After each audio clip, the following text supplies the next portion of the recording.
तो इस तरह के क्वेश्चंस बैंक के एग्जाम में और अदर कॉम्पिटेटिव एग्जाम्स में आते हैं। If Tuesday is the first day of a month then find the 25th day of the same month. इसी तरह के क्वेश्चंस आते हैं, मतलब अगर मंगलवार किसी महीने का पहला दिन है तो उसी महीने का 25वां दिन निकालें।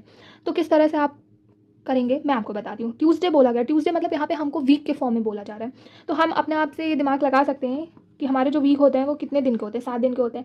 अब उसमें से महीने का पहला दिन अगर ट्यूसडे है तो दूसरा क्या होगा, उसके बाद आएगा क्या, वेंसडे। तीसरा दिन होगा थर्सडे, वेंसडे के बाद आने वाला। फिर चौथा दिन हो जाएगा उस महीने का फ्राइडे, सैटरडे हो जाएगा 5वां दिन, और संडे हो जाएगा 6ठा दिन, और मंडे हो जाएगा 7वां दिन। मतलब मंडे आखिरी टाइप पड़ रहा है। साइकिल शुरू 7 से 1 से हो रही है, मतलब ट्यूसडे से, और ख़त्म मंडे को हो रही। फिर 7 के बाद 8 से, ट्यूसडे से चालू होगी 8 से, और ख़त्म कब होगी, मंडे को 14th। आप जोड़ सकते हैं 8 को ट्यूसडे, वेंसडे 9 को पड़ेगा, ऐसे ऐसे करके 14th पे जाएगा। फिर 14 के बाद 15 से फिर से साइकिल चालू हो जाएगी ट्यूसडे से, और ख़त्म कब होगी, 21 मंडे पे। फिर 21 के बाद चालू होगी ट्यूसडे से 22 से, और ख़त्म कब होगी, 28 मंडे पे। अब हमें 25वां दिन पूछा गया, 25वां यहीं कहीं बीच में आएगा। अगर हम काउंटिंग कर लें तो वेंसडे हमारा 23 हो जाएगा, थर्सडे हमारा 24, और फ्राइडे 25, और सैटरडे 26, और 27 संडे। तो हमें ऐसे पता चल जाएगा 25। लेकिन इतना लंबा प्रोसेस अगर हम करेंगे तो हमारा बहुत टाइम वेस्ट हो जाएगा, और एग्जाम में इतना टाइम नहीं होता। तो इसका ईजी तरीका क्या होता है, इसका ईजी तरीका ये होता है कि आपको दिया गया 25 को हम 7 से डिवाइड कर दें।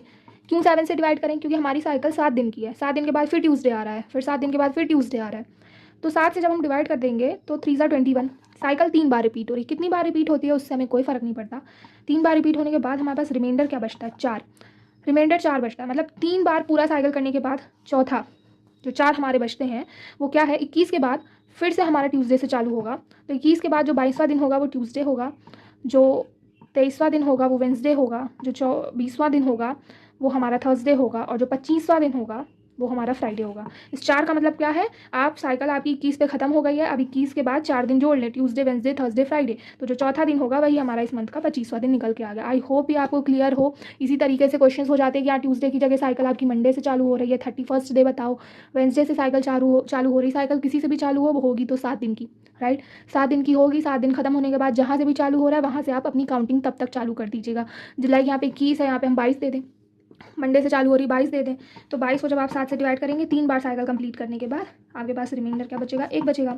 और मंडे से चालू हो रही है तो 1 यानी पहला दिन क्या हो जाएगा, मंडे हो जाएगा। साइकिल कंप्लीट करने के बाद पहला दिन मंडे। तो इस तरह के क्वेश्चंस थोड़े मॉडिफाई होकर आते रहते हैं। एंड आई होप आपको क्लियर हो गया होगा कि इस तरह के क्वेश्चंस एग्जाम में इजीली किस तरह से सॉल्व करने हैं। और अगर आपको फिर भी कोई डाउट रह जाए तो आप कमेंट्स में पूछ सकते हैं।